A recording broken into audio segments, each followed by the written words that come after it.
Good morning, and perhaps thank you for the introduction. And if not, my name is Matthijs Cluitmans from Maastricht University in Philips Research. I'd like to share my perspective coming from both industry and academia on the digital twin. So that's the title of my talk as well, Digital Twins from an Industry Perspective, Bridging from Academia to Application. I think the two speakers before me addressed this extensively, but just to recap, why should we actually create a digital twin? And the reason for that is that our current clinical practice is not personalized. The way we currently collect knowledge and evidence is based on large studies with fairly homogeneous groups of patients. However, applying that knowledge means that we need to specify it for that specific individual. And going from this cohort-based knowledge to the individualized application is something that we call personalized medicine. And it's essential to, on the one hand, understand disease mechanisms, diagnostic criteria, and the effect of therapy, which is why we have evidence-based medicine. But on the other hand, it may be a challenge to apply this to that specific individual, take into account the interplay with other conditions like comorbidities, the genetic background of that patient, and their individual response and personal preference. The digital twin really is a tool to achieve personalized medicine and move from cohort-based knowledge to individualized application. In the cohort-based knowledge, we can use biophysical models to capture that knowledge, or we can use AI and statistical reasoning to capture that knowledge. We can then personalize those models to a specific individual and obtain a model-based understanding of disease at that individual's level, or for example, use historical data to find the most likely diagnosis or best therapy for that individual. Here you can see the Philips vision of a patient digital twin. And it all starts with having individual data, and typically nowadays quite a lot of individual data. They can come from all kinds of sources, but it's not just about the data, it's really also about adding knowledge, and that is what we call in silico intelligence, which can come from AI and statistical reasoning on the one hand, or from biophysical modeling of diseases on the other hand. When you combine the knowledge with the individual data, you get a personalized representation of that patient, which we call the patient digital twin, which is here visualized as a whole human, but typically now we're looking at specific organs and specific diseases. And the patient digital twin can then be used to do assessment of the current status of a patient or disease, do predictions for the futures, and test different treatment strategies for that specific individual. If you talk about in silico intelligence, that doesn't just mean AI or biophysical models. It can actually mean both of them in a hybrid sense. And there's been a very interesting presentation by Aurélien on this topic on the ESC, and you can watch that if you're interested in more details. The central idea is that both AI and statistical approaches and biophysical modeling can actually complement each other. I won't talk about that hybrid approach too much here. Here, I really want to focus on the interaction and the collaboration between industry and academia, and then especially from a personal perspective. As I said, I work both in academia and industry. One is CAREM, the Cardiovascular Research Institute in Maastricht, and the other is Philips Research in Eindhoven.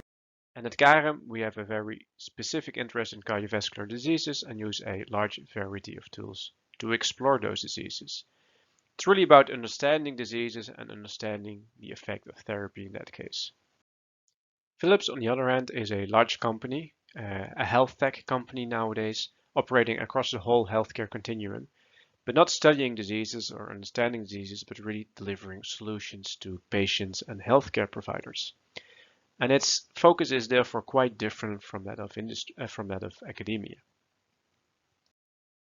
An example of what you could call the start of a digital twin is the Philips dynamic heart model, where a existing model is personalized to patient data, in this case ultrasound data, to calculate complementary data that are relevant for a cardiologist to have. On the left-hand side, you can see, for example, the calculation of ejection fractions and related parameters. And on the right-hand side, you can see advanced visualization tools that guide interventions during structural heart disease therapy. So the difference between Karem and Philips on the one hand, or academia and industry, is that at academia we're using fairly complex, highly detailed models. Those usually require a large human and computational effort and really are at the edge of our mechanistic understanding of diseases. Whereas on the other hand, at Philips or industry, we usually prefer simplified models that are highly reliable and robust, that can be made as automatic as possible and are scalable. And we're not looking for things at the edge of our understanding, but at the edge of our current clinical capabilities. I think this can be nicely illustrated with an example from our own work in a collaboration between what we do in Maastricht and what we do at Philips Research. This is about simulating cardiac arrhythmias in patients after a myocardial infarction. In those patients, we can obtain a magnetic resonance image, which highlights not only the anatomy, but also the scar, fibrosis in this patient. From image, we need to go to segmentation and ultimately also look at the regions and automatic detection of scar. The next step is then to generate a computational model out of that, highlighting the different types of tissue and including also some other electrophysiological properties like fiber orientation. The next step is then to simulate and see whether this patient may or may not be at risk for arrhythmias and what type of arrhythmias that could be. That may be one of the specific outcomes. In academia, that means that we have a lot of human resources that we throw at this problem. For example, PhD students. There are no real time constraints except that a PhD needs to be finished within a few years typically. And that means that we only investigate a few cases, but that this investigation does bring us new mechanistic insights into arrhythmia mechanisms. Industry, on the other hand, prefers robust automatic algorithms. It needs to perform under time pressure because cardiologists typically want to see their results quickly. And also cardiologists don't want to have a huge workflow disruption. It needs to be scalable such that we can apply this to many cases as automatically and robustly as possible. And of course, we're not looking for mechanistic insights by definition, but on therapeutic guidance, which partially, of course, is based on mechanistic insights. An example of the difference between industry and academia is, for example, the time we spend on segmentations. In an academic setting, we can do that manually, gives us a lot of control, but it does take a lot of time. But for the few cases we do, it's not a big issue. In industry, we need to make this an automatic process, which is as robust and has minimal user input as possible. One way to do that is to use a predefined geometry, which then through neural networks is fit to the patient data. There are several challenges to patient digital twins. We can separate them in different categories. The first is data. Obviously, our digital twins heavily depend on data, and we need to make sure that security and privacy are very much in place, while at the same time still having interoperable platforms and preferably also cloud solutions and high quality data. So that certainly is a challenge. The in silico intelligence, on the other hand, obviously is also a challenge. I've talked about that already. We discussed biophysical modeling, we discussed neural networks and AI, but we will need to invest more to really get robust in silico intelligence that we can personalize with patient data. And then if you have a patient digital twin, it may be very important to investigate how a user can interact with that digital twin. And that user may be a cardiologist, but it could also be the patient, him or herself. A user, for example, could try out different types of therapy or may want to interpret the results of your digital twin. And ultimately, you want to have a seamless interface with all the other aspects of a, for example, EPD. And of course, whatever comes out of your patient digital twin needs to have value. It needs to have a clinical relevance, but it also may need to go through regulatory approval, etc. These are not challenges that we can tackle by ourselves. Both industry and academia and hospitals need each other to tackle these. So we are working with hospitals who collect the data and ultimately need to apply our solutions. With the research institutes and academia to develop some of the state-of-the-art methods.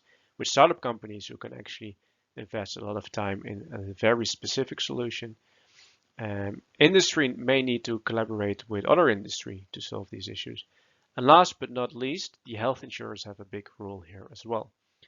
Through value-based healthcare, health insurers can actually play a big role into giving the digital twin and its solutions a market.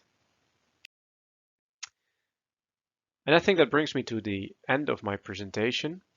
On the one hand, we discussed the academia, working with the complex, highly detailed models, which require a lot of human and computational effort, but which really bring us at the edge of mechanistic understanding.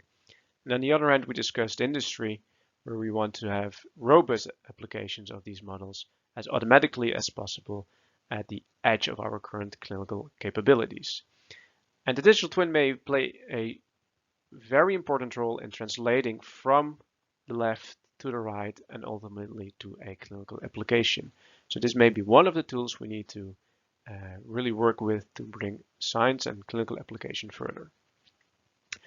And with that, I'd like to thank you for your attention, and by now I should be logged in and able to answer your questions.